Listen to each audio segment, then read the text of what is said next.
إن الحمد لله نحمده ونستعينه ونستغفره ونعوذ بالله من شرور أنفسنا ومن سيئات أعمالنا من يهده الله فلا مضل له ومن يضلل فلا هادي له وأشهد أن لا إله إلا الله وأشهد أن محمدا عبده ورسوله يا أيها الذين آمنوا اتقوا الله حق تقاته ولا تموتن إلا وأنتم مسلمون يا أيها الناس اتقوا ربكم الذي خلقكم من نفس واحدة وخلق منها زوجها وبث منهما رجالا كثيرا ونساء واتقوا الله الذي تساءلون به والأرحام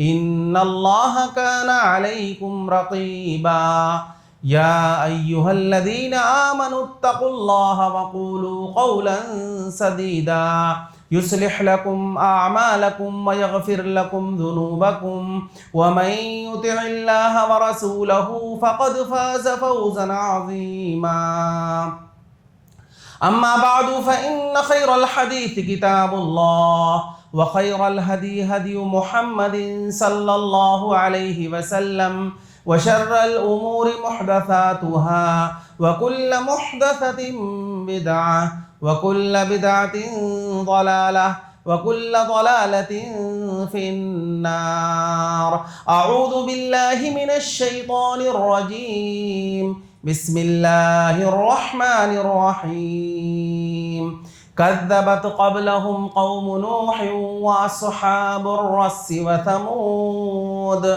وعاد وفرعون وإخوان لوط وأصحاب الأيكة وقوم تبع كل كذب الرسل فحق وعيد أفعينا بالخلق الأول بل هم في لبس من خلق جديد وقال الله تبارك وتعالى في موضع آخر يا أيها الذين آمنوا قوا أنفسكم وأهليكم نارا وقودها الناس والحجارة عليها ملائكة غلاظ شداد لا يعصون الله ما أمرهم ويفعلون ما يؤمرون.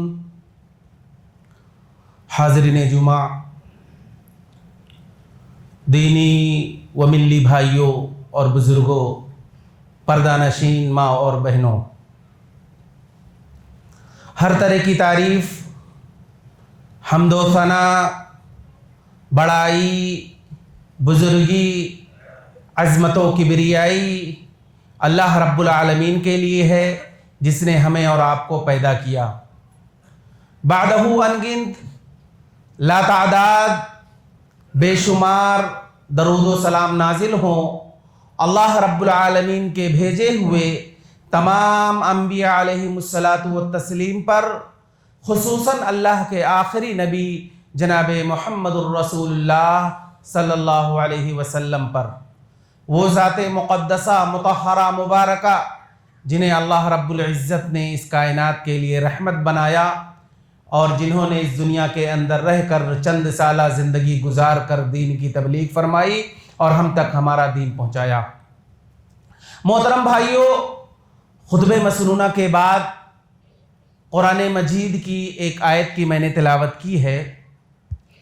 اس آیت میں اللہ رب العالمین نے اہل ایمان یعنی مومن اور مرد اور مومنہ عورتوں کو مخاطب کرتے ہوئے کہا کہ یا ایھا الذین آمنوا قوا انفسکم واہلیکم نارا، کہ اے وہ لوگوں جو ایمان لائے ہو، تم سب سے پہلے اپنے آپ کو جہنم کی آگ سے بچاؤ، وَأَهْلِيكُمْ نَارًا، اور پھر اپنے اہل و عیال کو بھی جہنم کی آگ سے بچاؤ. وہ جہنم کی آگ جس کا ایندھن انسان اور پتھر ہوں گے. آگے اللہ نے کہا علیہا ملائکۃ غلاظ شداد لا یعصون اللہ ما امرہم ویفعلون ما یؤمرون.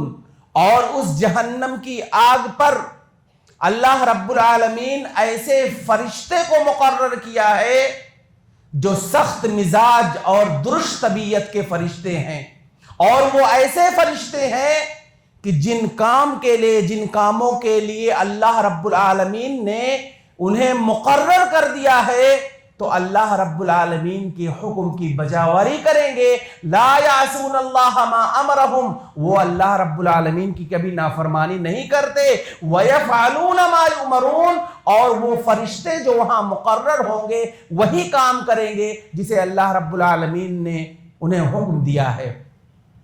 حاضرین گرامی، اس آیت پر آپ غور کریں کہ اللہ رب العالمین نے اس آیت کے اندر تمام مومن مرد اور مومنہ عورتوں کو، یعنی ہم سب کو اس بات کی تلقین کی ہے، اس بات کی تعلیم دی ہے کہ ہمیں اپنے آپ کو بھی اور اسی طرح سے اپنے اہل و عیال کو بھی، اپنے گھر والوں کو جہنم کی آگ سے بچانے کی ہمیں فکر کرنی چاہیے۔ حاضرین گرامی، اللہ رب العالمین نے ہمیں اور آپ کو، ہم سب کو بہت ساری نعمتوں سے نوازا ہے۔ اگر ایک انسان اللہ رب العالمین کی عطا کردہ نعمتوں کو شمار کرنا چاہے، گننا چاہے، تعداد میں لانا چاہے تو ایسا نہیں کر سکتا۔ اللہ رب العالمین نے کہا وَإِن تَعُدُّوا نِعْمَةَ اللَّهِ لَا تُحْصُوهَا، کہ اگر اللہ رب العالمین کی عطا کردہ نعمتوں کو تم شمار کرنا چاہو، گننا چاہو تو ایسا نہیں کر سکتے۔ تو اللہ رب العالمین نے ہمیں اور آپ کو، ہم سب کو جو بہت ساری نعمتیں دی ہیں، ان میں سے ایک عظیم نعمت اولاد کی ہے۔ اولاد یہ ایک عظیم نعمت ہے۔ جسے اولاد مل گیا گویا کی ایک بہت عظیم نعمت اسے مل گیا۔ جو اولاد سے محروم ہو گیا گویا کہ وہ ایک بہت بڑی نعمت سے محروم ہو گیا، اور اس محرومی کا احساس اس شخص کو زندگی بھر تڑپاتا رہتا ہے۔ یہ اولاد، اللہ رب العالمین نے قرآن مجید کے اندر اسی اولاد کے تعلق سے کہا کہ المال والبنون زینت الحیات الدنیا، کہ اگر آپ کے پاس مال ہے، آپ کے ہاتھ میں مال ہے اور گھر میں اولاد ہے تو یہ زینت ہے، یعنی تمہارے لیے اللہ رب العالمین نے کہا کہ یہ دنیا کی زینت ہے، یعنی اولاد گھروں کی زینت ہے، اولاد یہ خاندان کی زینت ہے۔ اب قرآن مجید کا اگر آپ مطالعہ کریں گے، قرآن مجید کو پڑھیں گے تو اللہ رب العالمین نے اسی اولاد کے متعلق دو نظریہ پیش کیا ہے۔ دو طرح کی آیتیں قرآن مجید کے اندر آپ کو ملیں گی۔ کہیں پر تو اللہ رب العالمین نے اسی اولاد کے تعلق سے کہا کہ یہ اولاد نعمت ہے، اور قرآن مجید کی دوسری آیتوں کو اگر آپ پڑھیں گے تو اللہ رب العالمین نے اسی اولاد کے تعلق سے کہا کہ یہ اولاد فتنہ ہے، آزمائش ہے۔ اللہ رب العالمین نے قرآن مجید کے اندر کہا فَقُلْتُ اسْتَغْفِرُوا رَبَّكُمْ إِنَّهُ كَانَ غَفَّارًا يُرْسِلِ السَّمَاءَ عَلَيْكُمْ مِدْرَارًا وَيُمْدِدْكُمْ بِأَمْوَالٍ وَبَنِينَ وَيَجْعَلْ لَكُمْ جَنَّاتٍ وَيَجْعَلْ لَكُمْ أَنْهَارًا، کہ اللہ رب العالمین نے کہا کہ تم لوگ استغفار کرو، اللہ رب العالمین سے توبہ کرو۔ اگر استغفار کرو گے، اللہ سے توبہ کرو گے تو ہوگا کیا؟ اللہ رب العالمین نے کہا یرسل السماء علیکم مدرارا، تمہارے توبہ اور استغفار کرنے کی وجہ سے اللہ رب العالمین تمہارے اوپر آسمان سے موسلا دھار بارش نازل کرے گا۔ اور اس کے علاوہ کیا فائدہ ہے اگر استغفار کرو گے تو؟ اللہ رب العالمین نے کہا وَيُمْدِدُكُمْ بِأَمْوَالٍ وَبَنِينَ، اگر تم استغفار کرو گے، توبہ کرو گے تو اللہ رب العالمین تمہیں مال کی نعمت دے گا، تمہیں اولاد دے گا۔ اب یہاں اس آیت پر اگر آپ غور کریں تو آپ دیکھیں کہ اللہ رب العالمین نے اس آیت کے اندر اولاد کو نعمت کہا ہے۔ اب قرآن مجید کی دوسری آیت اگر آپ پڑھیں گے تو اللہ رب العالمین نے اسی اولاد کو فتنہ بھی کہا ہے، کہا انما اموالکم و اولادکم فتنہ، کہ یقیناً تمہارے اموال یعنی تمہارے مال اور تمہاری بعض اولاد یہ تمہارے لیے فتنہ ہے۔ اور سورہ تغابن کے اندر تو اللہ رب العالمین نے صراحت کے ساتھ کہا کہ یا ایھا الذین آمنوا ان من ازواجکم و اولادکم عدوا لکم فاحذروہم، کہ اے وہ لوگوں جو ایمان لائے ہو، تمہاری بعض بیویاں اور تمہارے بعض اولاد یہ تمہارے دشمن ہیں، فاحذروہم، زندگی میں تم متنبہ رہنا، زندگی میں تم ان سے آگاہ رہنا۔ اب آپ غور کریں کہ قرآن مجید کے اندر اللہ رب العالمین نے اسی قرآن مجید کے اندر ایک جگہ اولاد کو نعمت کہہ رہا ہے کہ تمہارے لیے یہ اولاد نعمت ہے، اور دوسری طرف اللہ رب العالمین نے کہا کہ یہ اولاد تمہارے لیے دشمن ہے، یہ اولاد تمہارے لیے فتنہ ہے، لہٰذا تم اس اولاد سے متنبہ رہنا۔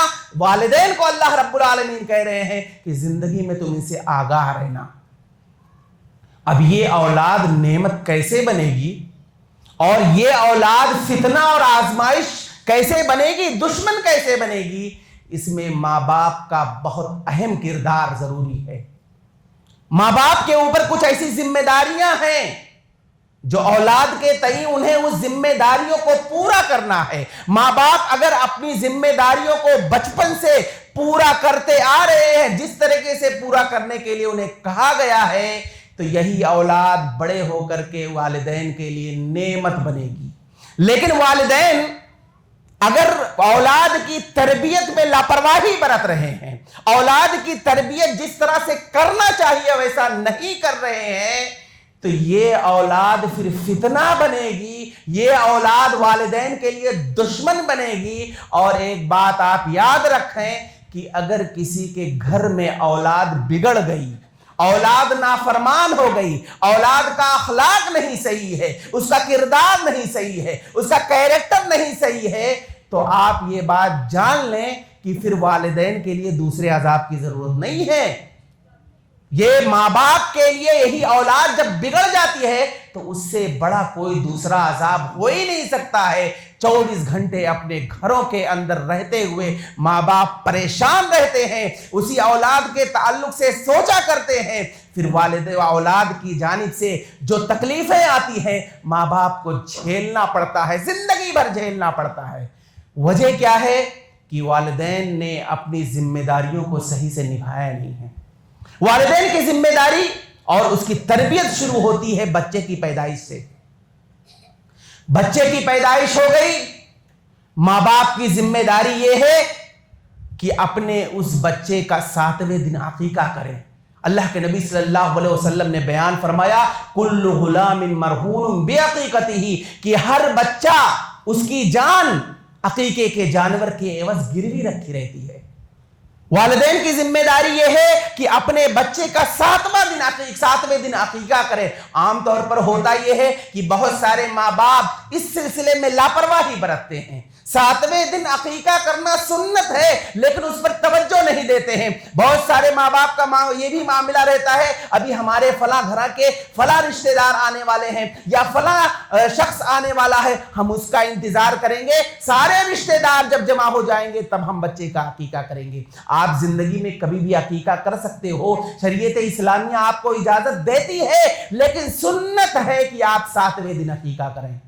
یہ سنت ہے، اللہ کے نبی صلی اللہ علیہ وسلم کی سنت ہے کہ آپ اپنے بچے کا 7ویں دن عقیقہ کریں اور اس کے لیے جانور ذبح کریں۔ اگر لڑکا پیدا ہوا ہے تو 2 جانور اور لڑکی پیدا ہوئی ہے تو 1 جانور۔ یہ اللہ کے نبی صلی اللہ علیہ وسلم کی سنت ہے، آپ اس سنت پر عمل کریں اور اس سلسلے میں لاپرواہی نہ برتیں۔ اور اسی طرح والدین کی ذمہ داری یہ ہے کہ بچہ پیدا ہوا ہے، لڑکا ہے لڑکی، اس کا ایک اچھا نام رکھیں، بچے کا اچھا نام رکھیں۔ عام طور پر ہوتا یہ ہے کہ کتنے ایسے لوگ ہیں جو باقاعدہ فون کرتے ہیں، جب کسی کے ہاں ولادت ہوتی ہے تو فون آتا ہے کہ آپ کوئی اچھا سا نام بتا دیجئے۔ جب انہیں کوئی نام بتایا جاتا ہے کہ یہ نام رکھ لو تو جواب آتا ہے یہ تو پرانا ہو گیا ہے، ہمیں کوئی نیا نام چاہیے۔ اور ان لوگوں کی سوچ یہ ہوتی ہے کہ ہم اپنے بچے کا ایسا نام رکھیں گے جو دنیا میں کسی نے نام نہیں رکھا ہے، نیا نیا نام چاہیے، باقاعدہ گوگل پہ جا کر کے بچوں کے نام کی پوری فہرست نکالتے ہیں اور نام رکھنے کے لیے پتہ نہیں کتنے ایام گزر جاتے ہیں اور سرچ پہ سرچ کرتے رہتے ہیں کہ ہم اپنے بچے کا کوئی ایسا نام رکھیں جو دنیا میں کسی نے نام نہیں رکھا ہے۔ اس نام کی لوگ تلاش میں رہتے ہیں، اور بسا اوقات ایسا بھی ہوتا ہے کہ اپنے بچے کا نام نئے پن کے انداز میں کچھ ایسا نام رکھ دیتے ہیں جس کا معنی صحیح نہیں ہوتا ہے۔ بسا اوقات وہ نام شرکیہ نام ہوتا ہے یا بدعتی نام ہوتا ہے۔ کسی نے عبد النبی نام رکھ دیا، کسی نے عبد الرسول نام رکھ دیا، کسی نے عبد الکعبہ رکھ دیا، یا اسی طریقے سے ایسا نام رکھ دیتے ہیں جو شرکیہ نام ہے۔ اور یہ بات آپ یاد رکھیں کہ نام کے سلسلے میں ہمیں متنبہ ہونا چاہیے کہ آپ اپنے بچے کا جو بھی نام رکھ رہے ہیں اس کا جو معنی ہوگا، معنی کا اثر، جو بچے کا نام کا جو اثر ہوتا ہے، نام کا جو معنی ہوتا ہے، اس کا اثر اس کی زندگی پر پڑتا ہے۔ اور اس سے بہتر نام کیا ہو سکتا ہے جس نام کو اللہ رب العالمین نے پسند کیا؟ احب الاسماء الی اللہ عبداللہ و عبد الرحمن۔ کیا اللہ رب العالمین کے نزدیک سب سے پسندیدہ نام عبداللہ ہے، سب سے پسندیدہ نام عبد الرحمن ہے؟ تو آپ اپنے بچوں کا نام عبداللہ رکھیے، عبد الرحمن رکھیے، یا اس کے علاوہ صحابی کا نام رکھیے، صحابیات کا نام رکھیے، انبیاء کے نام رکھیے۔ یہ سارے نام یہ سارے نام اچھے ہوتے ہیں۔ آپ انبیاء کے ناموں کو دیکھیے، پوری لسٹ ہے، صحابہ کرام کے ناموں کو دیکھیے، پوری لسٹ ہے۔ آپ ان میں سے کوئی نام انتخاب کریں اور رکھیں۔ سعید بن مسیب ایک تابعی ہیں، ان کا کہنا ہے کہ ہمارے دادا نبی کریم صلی اللہ علیہ وسلم کے دور میں تھے، وہ تو تابعی ہیں، تو وہ بیان کر رہے ہیں کہ ہمارے دادا نبی کریم صلی اللہ علیہ وسلم کے دور میں تھے اور ان کا نام تھا حزن۔ اللہ کے نبی صلی اللہ علیہ وسلم نے انہیں مشورہ دیا تھا، کہا تھا تم اپنا نام بدل دو، اس لیے کہ حزن کا معنی ہوتا ہے رنج و غم۔ تو سعید بن مسیب کے دادا کہتے ہیں کہ اے اللہ کے نبی صلی اللہ علیہ وسلم، ہمارے ماں باپ نے یہ نام ہمارا رکھ دیا ہے تو اب کیا بدلوں؟ میرا ایسا نام ہے، میرے نام کے ذریعے سے لوگ مجھے جانتے پہچانتے ہیں، اور یہ نام چونکہ بچپن سے رکھا ہوا ہے تو اب کیا تبدیل کروں، جانے دو۔ سعید بن مسیب کہتے ہیں کہ میرے دادا نے اللہ کے نبی صلی اللہ علیہ وسلم کے مشورے پر انہوں نے عمل نہیں کیا، اور اس کا نتیجہ کیا ہوا؟ وہ کہتے ہیں کہ کاش کہ ہمارے دادا اللہ کے نبی صلی اللہ علیہ وسلم کے مشورے پر عمل کر کے نام تبدیل کر دیے ہوتے تو کتنا اچھا رہتا، اس لیے کہ ان کا نام تھا حزن، اور حزن کے معنی ہوتا ہے رنج و غم۔ تو ہمارے خاندان میں رنج و غم جب سے چلا آ رہا ہے، ہمارے خاندان میں رنج و غم ہے، آئے دن کوئی نہ کوئی غم رہتا ہے، کوئی نہ کوئی رنج رہتا ہے۔ کاش کہ ہمارے دادا نام بدل دیے ہوتے۔ تو نام کا اثر، جو بچے کا نام آپ رکھتے ہیں اس کا اثر بسا اوقات اس کی زندگی پر پڑتا ہے۔ لہٰذا والدین کی، ماں باپ کی ذمہ داری یہ ہے کہ اپنے بچوں کا نام اچھا نام رکھیں۔ اللہ رب العالمین کے جو پسندیدہ نام ہے وہ نام رکھیے، انبیاء کے نام رکھیے، صحابہ کے نام رکھیے، لڑکی ہے صحابیات کا نام رکھیے، محدثین کا نام رکھیے۔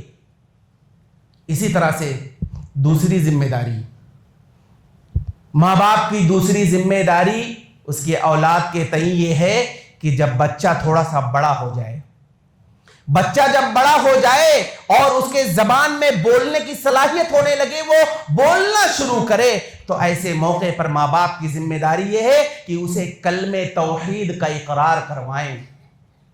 بچہ جب بولنے لگے تب اسے لا الہ الا اللہ سکھائیں، کہ بچہ جب شروعات کرے، گفتگو کرنا شروع کرے، بولنے لگے، بولنے کی عمر کو پہنچ جائے تو اپنی زبان سے وہ لا الہ الا اللہ کہے، کلمہ توحید کا اقرار کروائے۔ کیونکہ جو چھوٹا بچہ جب توتلاتے ہوئے زبان سے بولتا ہے اور کلمات کو صحیح سے ادا نہیں کر پاتا ہے اور پھر وہ لا الہ الا اللہ کہتا ہے، اللہ رب العالمین کو بہت خوشی ہوتی ہے۔ آپ دیکھیے وہ حدیث اللہ کے نبی صلی اللہ علیہ وسلم بیان فرماتے ہیں کہ ایک وہ شخص جس کی زبان میں لکنت ہے اور وہ بول نہیں سکتا ہے، صحیح سے پڑھ نہیں سکتا ہے، لیکن قرآن مجید کی تلاوت کرتا ہے، قرآن مجید کو اٹک اٹک کر پڑھتا ہے، توتلی زبان سے پڑھتا ہے، تو اللہ رب العالمین ایسے شخص سے زیادہ خوش ہوتا ہے اور اسے ڈبل اجر دیتا ہے. جس کو جو بول نہیں سکتا ہے, جو صحیح سے پڑھ نہیں سکتا ہے, تو وہ اٹک اٹک کر پڑھ رہا ہے, اس لیے اللہ رب العالمین اس کو ڈبل اجر دیتا ہے, دوہرا اجر دیتا ہے. تو اسی طرح سے وہ بچہ جو ابھی چھوٹا ہے, وہ لا الہ الا اللہ اپنی زبان سے ادا نہیں کر پا رہا ہے, کوشش کر رہا ہے, چھوٹا ہے, لیکن ماں باپ اسے سکھا رہے ہیں, اسے لا الہ الا اللہ یاد کروا رہے ہیں, اسے لا الہ الا اللہ کہلوا رہے ہیں. اب بچہ جب توتلی زبان سے اس طرح سے جب ادا کرتا ہے تو اللہ رب العالمین کو بہت خوشی ہوتی ہے. لہٰذا ماں باپ کی ذمہ داری ہے کہ قبل اس کے کہ بچہ اپنی زبان سے موبائل دیکھ کر کے, موبائل کے اندر آتی جو ریل چل رہے ہوتے ہیں, بچے موبائل لے کر بیٹھے رہتے ہیں, وہ دیکھ کر کے اپنی زبان سے وہ ساری باتیں ادا کرے, اس سے پہلے کہ آپ اسے عقیدہ سکھائیے, توحید سکھائیے. یہ ماں باپ کی اہم ذمہ داری ہے. اسی طرح سے ماں باپ کی تیسری ذمہ داری یہ ہے کہ بچوں کی صحت کا خیال رکھیں. اسلام کے اندر صحت کی بہت زیادہ اہمیت ہے. بچوں کی صحت کا خیال رکھنا یہ ضروری ہے. عام طور پر آپ دیکھیے پہلے زمانے میں نبی کریم صلی اللہ علیہ وسلم کے دور سے پہلے لوگ کیا کرتے تھے, اور یہ چیز نبی صلی اللہ علیہ وسلم کے دور میں بھی ہوا. عام طور پر کسی کے یہاں جب بچہ پیدا ہوتا تھا تو وہ لوگ دیہات میں, اگر شہر میں بچہ پیدا ہوا ہے تو دیہاتی عورتوں کے حوالے کر دیتے تھے. دیہاتی عورتوں کے حوالے کرنے کا مقصد یہ ہوتا تھا کہ دیہاتی عورتیں, ان کے اندر طاقت ہوتی ہے, قوت ہوتی ہے, شجاعت ہوتی ہے, بہادری ہوتی ہے, تو کچھ مہینے دودھ پینے کے لیے دوسروں کے حوالے کر دیا کرتے تھے. خود نبی کریم صلی اللہ علیہ وسلم جب پیدا ہوئے تو آپ صلی اللہ علیہ وسلم کو بھی حلیمہ سعدیہ کے حوالے کر دیا گیا. کچھ مہینے اللہ کے نبی صلی اللہ علیہ وسلم نے ان کا دودھ پیا. تو ان لوگوں کے ہاں ایک نظریہ تھا, ایک سوچ تھی. سوچ کیا تھی کہ بچہ تندرست رہے. اس لیے اسلام کے اندر بھی اس طرح سے صحت کی بہت زیادہ اہمیت ہے. تو وہ لوگ کے اندر ایک سوچ تھی جو اس طرح سے کرتے تھے. تو والدین کی ذمہ داری ہے, ماں باپ کی ذمہ داری ہے کہ اپنے بچوں کی صحت کا خیال رکھیں. اسی طرح سے شیطان سے کی نظر سے اس کی حفاظت بہت ضروری ہے. جس طرح سے آپ دیکھتے ہوں گے کہ نظر بد لگنا یہ برحق ہے, جس طرح سے بچوں پر انسانوں کی نظر لگتی ہے اس طرح سے شیطانوں کی بھی نظر لگتی ہے. تو اس طرح سے ایک انسان اپنے بچوں کو جس طریقے سے حفاظت کرتا ہے, تو عام طور پر اس میں ایک لاپرواہی لوگ برتتے ہیں. یہ بات ہمیں یاد رکھنی چاہیے کہ سورج غروب ہوتے وقت, جب سورج جس وقت غروب ہوتا ہے اس وقت شیطان کے انتشار کا وقت ہوتا ہے, شیطان کے پھیلاؤ کا وقت ہوتا ہے. مغرب کی نماز کا وقت ہوا, سورج ڈوبا کہ شیطان منتشر ہو جاتے ہیں, شیطان پھیل جاتے ہیں, اور اس وقت ان لوگوں کی سوچ ہوتی ہے کہ کس پر چاہیں حملہ کریں, اور وہ لوگ اسی طاق میں رہتے ہیں. آپ اپنے بچوں کو مغرب کی اذان کا وقت ہو جائے فوراً آپ انہیں اپنے بچوں کو گھر میں قید کر دیں عشاء تک. مغرب کے بعد کھیلنے کودنے کے لیے اپنے بچوں کو باہر نہ جانے دے, اس لیے کہ شیطان تو طاق میں رہتا ہے اور شیطان کے انتشار کا وقت رہتا ہے. اس وقت وہ شیطان بچوں کے جسم پر بھی حملہ کرتے ہیں اور اس کے روح پر بھی حملہ کرتے ہیں. تو ایسے وقت میں والدین کی ذمہ داری یہ ہے کہ چھوٹے چھوٹے بچوں کو مغرب کے بعد باہر کھیلنے کے لیے نہ جایا کرے, اس لیے کہ شیطان کے انتشار کا وقت ہوتا ہے, شیطان ان پر حملہ ہوتا ہے, اور جب شیطان حملہ کرتا ہے تو پھر اس وقت بچے پریشان ہو جاتے ہیں. عام طور پر ہوتا ہے کہ لوگ دیکھنے کے لیے اپنے بچوں کو مسجد کی طرف لے کر بھاگتے ہیں, اس کی طبیعت خراب ہو گئی, اس کو دعا پڑھ کر کے دم کر دیجئے. وجہ صرف یہی ہے کہ مغرب کے بعد شیطان کے انتشار کا وقت ہوتا ہے, لہٰذا آپ اپنے بچوں کو باہر نہ جانے دیں. اسی طرح سے ایک دعا ہے جو آپ لوگ یاد کر لیں. وہ دعا یہ ہے کہ اللہ کے نبی صلی اللہ علیہ وسلم اپنے پوتے یعنی اپنے نواسے حضرت حسن رضی اللہ تعالیٰ عنہ, حضرت حسین رضی اللہ تعالیٰ عنہ کو اللہ کے نبی صلی اللہ علیہ وسلم وہ دعا پڑھ کر کے دم کیا کرتے تھے. اللہ کے نبی صلی اللہ علیہ وسلم نے کہا اعیذکما بکلمات اللہ التامہ من کل شیطان ہامہ ومن کل عین لامہ. اللہ کے نبی صلی اللہ علیہ وسلم اس دعا کے ذریعے حضرت حسن کو اور حضرت حسین رضی اللہ عنہما کو پڑھ کر کے دم کیا کرتے تھے, اور آپ صلی اللہ علیہ وسلم کہا کرتے تھے کہ دیکھو ان دعاؤں کے ذریعے سے میں اپنے بچوں کو جو دم کر رہا ہوں, آپ ان سے کہتے تھے کہ یہ دیکھو تمہارے دادا حضرت ابراہیم علیہ السلام کی سنت ہے کہ حضرت ابراہیم علیہ السلام بھی اپنے دونوں بچے حضرت اسماعیل علیہ السلام اور حضرت اسحاق علیہ السلام کو اسی دعا کے ذریعے سے دم کیا کرتے تھے, اور آپ صلی اللہ علیہ وسلم بھی حضرت حسن اور حضرت حسین کو یہ دعا پڑھ کر کے دم کیا کرتے ہیں. ہیں. آپ کو بھی یہ دعا یاد کر لینی چاہیے اور اپنے بچوں کو, جو چھوٹے چھوٹے بچے ہیں, انہیں پڑھ کر کے دم کرنا چاہیے. یہ اللہ کے نبی صلی اللہ علیہ وسلم کی بھی سنت ہے, حضرت ابراہیم علیہ السلام کی سنت ہے. سنت پر عمل بھی ہوگا اور آپ کا بچہ نظر بد سے محفوظ رہے گا. تو یہ والدین کی ذمہ داری یہ ہے کہ اپنے بچوں کی جسمانی صحت کا بھی خیال رکھیں اور اسی طریقے سے نظر بد سے بچانے کے لیے انہیں اس کی فکر ہونی چاہیے اور دعاؤں کا اہتمام کرنا چاہیے. اسی طرح سے ماں باپ کی چوتھی ذمہ داری یہ ہے کہ بچہ جب تھوڑا اور بڑا ہو جائے, چلنے لگے, اسے سوچنے سمجھنے کی صلاحیت ہونے لگے, بہت ساری چیزیں وہ دیکھ کر کے وہ سمجھنے لگے. حدیثوں میں تو آتا ہے کہ نماز پڑھنے کی جو عمر ہے وہ 7 سال کی ہے, لیکن 7 سال سے پہلے بھی اگر بچے کو شعور آ جائے اور وہ نماز کے سلسلے میں جانکاری حاصل کرنے لگے اور وہ یہ سمجھنے لگے تو اسے اپنے ساتھ مسجد میں لانا چاہیے. اللہ کے نبی صلی اللہ علیہ وسلم بیان فرماتے ہیں, مروا اولادکم بالصلاۃ وهم ابناء 7 سنین واضربوهم علیہا وهم ابناء 10 سنین. کہ اللہ کے نبی صلی اللہ علیہ وسلم بیان فرماتے ہیں کہ جب بچہ 7 سال کا ہو جائے, ماں باپ کی ذمہ داری یہ ہے کہ اسے نماز پڑھنے کے لیے کہیں, خود نماز پڑھیں, اپنا سب سے پہلے اپنا خود نماز پڑھیں, نماز کی پابندی کریں اور پھر اپنے اولاد کو نماز پڑھنے کے لیے کہیں. اس لیے کہ اب بچہ 7 سال کا ہو گیا ہے, اس کے اوپر نماز فرض ہو گیا ہے.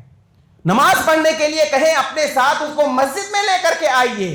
اور پھر اگر بچہ 10 سال کی عمر کا ہو جائے اور آپ اسے نماز پڑھنے کے لیے کہیں, اگر وہ نماز نہیں پڑھتا ہے, جہاں سختی کی ضرورت ہے تو وہاں سختی کرے اس کے اوپر.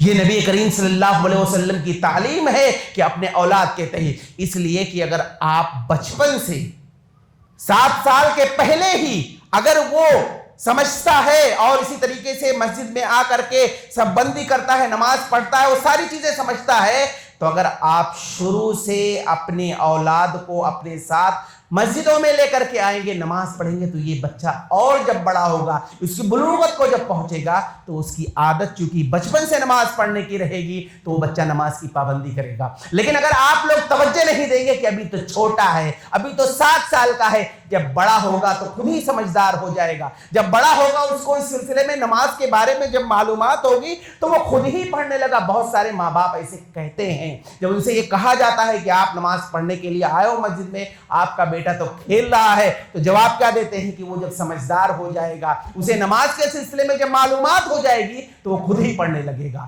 اور یہی کہتے کہتے جب بچہ بڑا ہو جاتا ہے, پھر اولاد والدین کے قابو میں نہیں ہوتا ہے, پھر وہ اپنی مرضی سے جیسا چاہتا ہے رہتا ہے. اور پھر جب اور بڑا ہوتا ہے, مکمل طور سے جب بے نمازی ہوتا ہے, اس کے اندر دنیا کی خرابیاں آتی ہیں, دنیا کی برائیاں آتی ہیں, مسجدوں سے وہ دور رہتا ہے, نہ ہی دینی بات کو سنتا ہے, کچھ بھی نہیں. پھر اس کے بعد یہی اولاد اس کے لیے والدین کے حق میں کیا ہوں گی, فتنہ بن جاتی ہے. والدین کی جو اہم ذمہ داری ہے کہ نماز کے ساتھ ساتھ, اور اسی طرح سے ایک اہم ذمہ داری ہے کہ والدین اپنے بچوں کی تعلیم کی فکر کریں. تعلیم یہ بہت ضروری ہے. آپ اپنے بچے کو دنیاوی تعلیم دلا رہے ہیں, کوئی مسئلہ نہیں ہے. شریعت اسلامیہ آپ کے بچوں کو دنیاوی تعلیم حاصل کرنے کے لیے بالکل منع نہیں کرتی ہے. آپ اپنے بچے کو ڈاکٹر بنائیں, انجینئر بنائیں, لوئر بنائیں, جو کچھ ہو سکتا ہے کہ آپ بنائیں, شریعت اسلامیہ آپ کو منع نہیں کرتی ہے. شریعت اسلامیہ نے آپ کو اجازت دی ہے, لیکن دنیاوی تعلیم کے ساتھ ساتھ اپنے بچوں کو دینی تعلیم دے. توحید کا علم ہونا چاہیے, عقیدے کا علم ہونا چاہیے, اللہ رب العالمین کی معرفت کا علم, اللہ رب العالمین کی کبریائی کا علم, اللہ رب العالمین کی عظمت کا علم. یہ ساری باتیں اپنے بچوں کو مسجد میں بھیج کر کے, مکتب میں بھیج کر کے, جہاں اس طرح کی پڑھائی ہوتی ہے, اس تعلیم پر آپ کے لیے ضروری ہے کہ اس پر توجہ دے. اس لیے کہ آخرت میں اللہ رب العالمین کے روبرو جب ہم سب حاضر ہوں گے, اللہ رب العالمین جب ہم سے سوال و جواب کرے گا, تو سوال و جواب میں اللہ رب العالمین یہ نہیں کہے گا کہ تم نے اپنے اولاد کو ڈاکٹر کیوں نہیں بنایا اگر کسی نے نہیں پڑھایا, یا اسی طریقے سے دنیاوی تعلیم کے سلسلے میں کوئی سوال نہیں ہوگا. لیکن یہ بات آپ یاد رکھیں کہ اگر آپ صرف اور صرف اپنے اولاد کو دنیاوی تعلیم پر زیادہ توجہ دے رہے ہیں, دنیاوی تعلیم ہی پڑھا رہے ہیں, دینی تعلیم سے آپ نے دور رکھا ہے, قیامت کے دن سوال ہوگا. کیسا سوال ہوگا؟ اللہ رب العالمین کہے گا کہ تم نے اپنے اولاد کو عقیدے کی تعلیم کیوں نہیں دی, تم نے محبت رسول کا سبق کیوں نہیں پڑھایا, تم نے اتباع رسول کا سبق کیوں نہیں پڑھایا. یہ قیامت کے دن ہر ماں باپ سے سوال ہوگا. لہذا ضروری یہ ہے کہ تعلیم کی فکر کریں, تعلیم پر توجہ دے, دنیاوی تعلیم دے, لیکن اس کے ساتھ ساتھ دینی تعلیم دینا یہ بہت ضروری چیز ہے. دینی تعلیم اگر آپ نہیں دیں گے تو اس کو دین کے سلسلے میں جب جانکاری نہیں ہوگی, شریعت کے سلسلے میں جانکاری نہیں ہوگی, اور ماں باپ کا مقام کیا ہے قرآن مجید کے اندر ہے, حدیثوں کے اندر ہے, یہ جب اس کو اس سلسلے میں جانکاری نہیں ہوگی تو ماں باپ کی وہ کیا عزت کرے گا؟ نہیں کرے گا. اس کو اپنے حساب سے جیسا چاہے کر رہے گا. اس لیے دینی تعلیم والدین کی ذمہ داری ہے کہ اپنے بچوں کو مسجد میں بھیجیں. مسجدوں میں باقاعدہ اہتمام ہوتا ہے, بچوں کے پڑھائی کے لیے باقاعدہ عقیدے کی کتابیں, توحید کی اور اس طرح سے اسلامیات, دینیات, یہ ساری چیزیں آپ کو اسکول میں نہیں, آپ کو اسی مسجد میں, مکتب میں ملے گی. لہٰذا آپ اپنے بچوں کو مکتب کے لیے بھیجیں اور دینی تعلیم پر توجہ دیں. یہ والدین کی بہت اہم ذمہ داری ہے. اسی طرح سے ماں باپ کی ذمہ داری یہ ہے کہ عام طور پر دیکھیے تربیت جو ہوتی ہے نا, جو دینی تربیت, اس سلسلے میں کئی باتوں کا ہمیں خیال رکھنا ہوتا ہے. عام طور پر دینی رشتے کے وقت بھی ہمیں یہ خیال ہونا چاہیے. عام طور پر ہمارے ہاں کیا ہوتا ہے, ہمارے ہاں یہ معاملہ ہو گیا, لڑکا بڑا ہے, کسی سے محبت ہو گئی اور اس سے شادی کر لیا. نہ اس کا اخلاق دیکھا, نہ اس کا کردار دیکھا, نہ اس کا کیریکٹر دیکھا, نہ اس کی سیرت دیکھا, کچھ بھی نہیں دیکھا. اس کے پاس نہ دینی تعلیم ہے, کچھ نہیں, بس اس کی شکل و صورت دیکھا, اسے پسند آئی اور اس سے محبت کر لیا, شادی ہو گئی. اب ہوگا کیا؟ اب ہوگا یہ کہ جب اس سے اولاد ہوگی تو وہ کیا تربیت کرے گی. ماں کے بارے میں کہا جاتا ہے کہ ماں کی جو گود ہے یہ بچے کا پہلا مدرسہ ہوتا ہے. بچے کا یہ پہلا مدرسہ ہوتا ہے. جب رشتہ ہی آپ نے صحیح نہیں کیا, اور اسی طریقے سے وہ جو عورت, وہ لڑکی جو آپ کے گھر آئی ہے, نہ اسے توحید کا علم ہے, نہ اس کا اخلاق اچھا ہے, نہ اس کا کیریکٹر اچھا ہے, نہ اس کا کردار اچھا ہے, تو بچے کی کیا تربیت کرے گی؟ اسے وہ کیا سکھائے گی؟ اس لیے کہ بچے ماں سے زیادہ قریب ہوتے ہیں باپ کے بنسبت. تو ماں کا جو اثر بچے زیادہ قبول کرتے ہیں باپ کے بنسبت. اس لیے رشتے کا انتخاب بھی بہت اچھا ہونا چاہیے, اور عام طور پر دین کو ترجیح دینا چاہیے, جیسے کہ حدیثوں کے اندر آتا ہے. یہ ایک اہم چیز ہے. اسی طرح سے والدین کی ایک ذمہ داری یہ ہے کہ بچوں کے اوپر بیجا سختی نہ کریں. بات بات میں ڈانٹنا, بات بات پہ مارنا, بات بات پہ اس کو برا بھلا کہنا, ہر وقت اس کو ٹھکراتے رہنا, اس کو چلاتے رہنا, یہ چیز نہیں ہونا چاہیے. اس لیے کہ اگر آپ اپنے بچے کو بار بار ڈانٹیں گے, چھوٹی چھوٹی چیزوں پر آپ اس کی پکڑ کریں گے, چھوٹی چھوٹی چیزوں پر آپ اس کی گرفت کریں گے, جہاں نہیں ہونا چاہیے, جہاں ضرورت ہے آپ وہاں کریے. عام طور پر لوگ افراط و تفریط کے شکار رہتے ہیں. ایک طرف کبھی والدین ماں باپ پر اتنی سختی کرتے ہیں, اسے اتنا مارتے ہیں کہ بڑا ہو کر کے وہ والدین کے خلاف بغاوت کرنے لگتا ہے, اور وہ سوچتا ہے کہ میرے ماں باپ بچپن سے لے کر کے اب تک میرے اوپر کتنی سختی کر رہے ہیں, مجھے کتنا مارتے ہیں, مجھے کتنی گالیاں دیتے ہیں. بچہ باغی بن جاتا ہے. اور دوسری طرف یہ ہے, کچھ والدین اتنے بڑے لاپرواہ ہوتے ہیں, اتنی لاپرواہی کرتے ہیں کہ بچہ اگر غلطی بھی کر رہا ہے تو اس پر کوئی توجہ نہیں ہوتی ہے. بچہ اسکول میں گیا, کسی کی پنسل چرا کے لے آیا, کسی کی کتاب چرا کے لے آیا, کسی کو مار دیا, کسی کو گالی دے دیا, تو بجائے اس کے کہ اسے نصیحت کرے, اسے تنبہ کرے, بچہ ہے بڑا ہو کر کے سدھر جائے گا, بچہ ہے چوری کر کے آ رہا ہے, بچہ ہے بڑا ہو کر سدھر جائے گا, کسی کو گالی دے کر کے آیا ہے, ابھی تو بچہ ہے بڑا ہو کر سدھر جائے گا. اگر یہ سوچ اگر ہماری ہوتی ہے تو وہاں پر بھی اولاد بگڑ جاتے ہیں. تو افراط و تفریط یعنی کہ آپ بیجا سختی نہ کریں, اور اسی طریقے سے غلطی پر اس کی پکڑ کریں. نبی صلی اللہ علیہ وسلم کو دیکھیے کہ اللہ کے نبی صلی اللہ علیہ وسلم کا معاملہ یہ تھا کہ بچوں کے ساتھ کیسا رہتے تھے, آپ صلی اللہ علیہ وسلم کیسے تنبیہ کرتے تھے. ابو سلمہ رضی اللہ تعالیٰ عنہ کہتے ہیں کہ جب میں چھوٹا تھا, اللہ کے نبی صلی اللہ علیہ وسلم بیٹھ کر کے کھانا کھا رہے تھے, اب میں اپنے ہاتھ کو اسی برتن میں ڈال رہا تھا, چھوٹے تھے. اللہ کے نبی صلی اللہ علیہ وسلم کے نصیحت کرنے کا طریقہ دیکھیے, آپ صلی اللہ علیہ وسلم بچوں کی تربیت کیسے کرتے تھے. اللہ کے نبی صلی اللہ علیہ وسلم کہتے ہیں ابو سلمہ سے, یا غلام, اے بچے, سم اللہ, اللہ کا نام لو,